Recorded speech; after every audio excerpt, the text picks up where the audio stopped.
কত জানাজার পড়েছি নামাজ, দিয়েছি কত দাফন।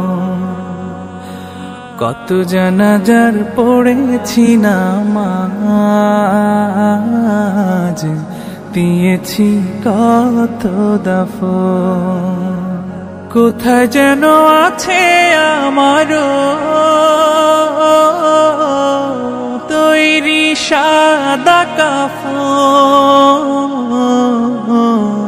জানাজার পড়েছি নামাজ, দিয়েছি কত দাফন। কত জানাজার পড়েছি নামাজ। এভাবে আল্লাহ তাআলার গোলাম, আল্লাহ তাআলার দোস্ত শেখ সৈয়দ মৌলানা মুজাদ্দিদ সাহেব দুনিয়ার বহুত রং দেখাইয়া গেছেন। আল্লাহ তাআলা তাঁদের দরজা দান করুন। রমজান শরীফের মাস, জুমার দিন আমরা হাতে বিদায় হয়েছেন। তার চেহারা, তার সব কিছু প্রমাণ যে তাই একজন আল্লাহর ওলি হিসাবে আসলা।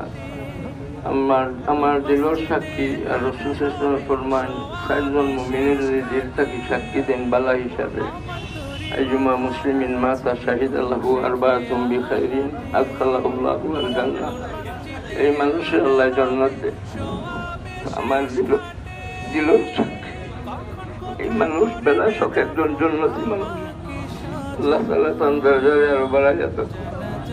তার উপযুক্ত সন্তান হল আলিম হাফিজ রাখিয়া গেছেন। এই দিনের আশিক মানুষ তাই দিনের প্রতি খুব এশকার মহব্বত চাইলে এরারে বহুত অন্য লাইনে দিতে পারতা, কিন্তু সব রে আলিম হাফিজ বানবার আর বনিয়াও গেছেন, আল্লাহ বানাই দিয়েছেন। আমার ভাই সৈয়দ মৌলানা থার আমার বারবার মজবুর করে আমি জানাজা পড়াইতাম। আমার দিলে চাইতেছে আর মিয়া অকলের মাঝে বড় মৌলানা সৈয়দ আফার জানাজা পড়াইবা, আমি তো শরীক আছি ইনশাআল্লাহ। সর্বশেষ 30 সেকেন্ডে ওনার বড় সাহেবজাদা সৈয়দ আফার জাকান দুটি কথা বলবেন।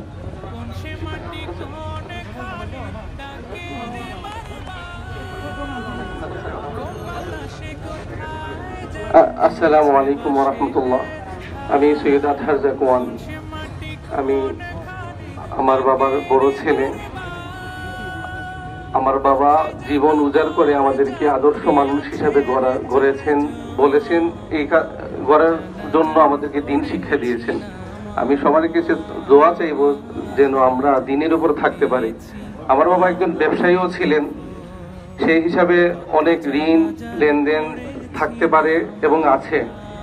আমরা 3 ভাই, আমাদের পরিবার সবসময় ওনার ব্যবসায়িক লেনদেন ঋণের জন্য আমরা প্রস্তুত আছি। আমরা এগুলো শেষ করব ইনশাল্লাহ। আর আমার বাবার দীর্ঘদিনের সাথী আর আমার নানা সাহেব আমিরে আঞ্জুমান হেফাজতে ইসলাম মুফতি রশিদুর রহমান ফারুক সাহেবের প্রতি খুব বেশি আসক্তির, খুব বেশি মোহব্বত রগবত ছিল এবং উনি বারবার উনার যে কোনো জানাজার ইমামতির ব্যাপারে উনি আশা এবং ব্যক্ত করতেন। আমরা বারবার এটা দেখেছি আমার জীবনে। তো আমরা ওনার ইচ্ছা অনুযায়ী আমি চাই যে আমার বাবার ইচ্ছা পূরণ হোক। এই কারণে আমি অনুরোধ আমার নানা সাহেব দামাত বরকাতহুমের কাছে এবং আমিরে আঞ্জুমানের কাছে যেন উনি জানাজার ইমামতি করে আমার বাবার রুহের শান্তি যেন হয়। আপনারা সবাই আমাদের। আমার বিয়াই আসলে খুবই ভালো মনের লোক ছিলেন, খুবই সরল মনা ছিলেন, প্রত্যেকের সাথে খুবই ভালো ব্যবহার করতেন, সবার সাথে মিলে মিশে থাকতেন। যতদিন পর্যন্ত তাদের সাথে আমার পরিচয় হয়েছে কোনোদিন দেখি নাই কারোর সাথে কোনো রাগ করে কথা বলতে। তো আমরা ওনার জন্য দোয়া করব, আল্লাহ ওনার জান্নাতুল ফেরদাউস দান করুক এবং পরিবারের সবাইকে সবরে জামিল ইখতিয়ার করার তৌফিক দান করুক। ওয়া আখিরু দাওয়ানা আলহামদুলিল্লাহি রাব্বিল আলামিন।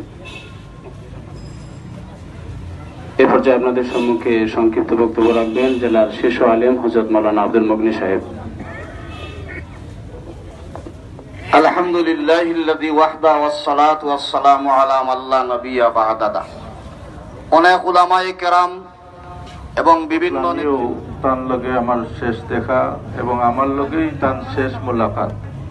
এরপরে আর তার কোনো মাত বা কোনো আওয়াজ আর হইছে না।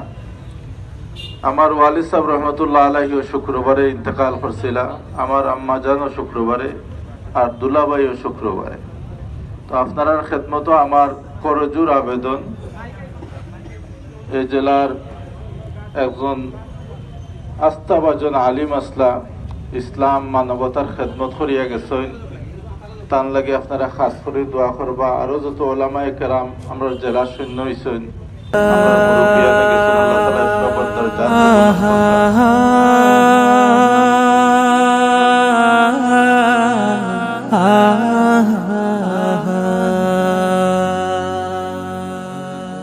কত জানাজার পড়েছি নামাজ, দিয়েছি কত দাফন। কত জানাজার পড়েছি নামাজ, দিয়েছি কত দাফন। কোথায় যেন আছে আমারও তৈরি সাদা কাফন। জানাজার পড়েছি নামাজ, দিয়েছি কত দাফন। কত জানাজার পড়েছি নামাজ, দিয়েছি কত দাফন।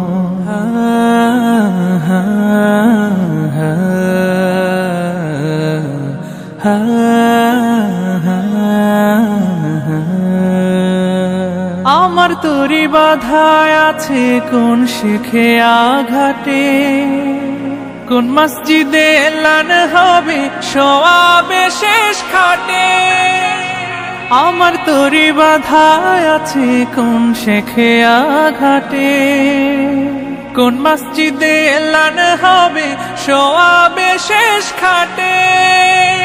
কখন কোথায় করবে দাফন আমাকে সাজান। জানাজার পড়েছি নামাজ, দিয়েছি কত দাফন। কত জানাজার পড়েছি নামাজ, দিয়েছি কত দাফন।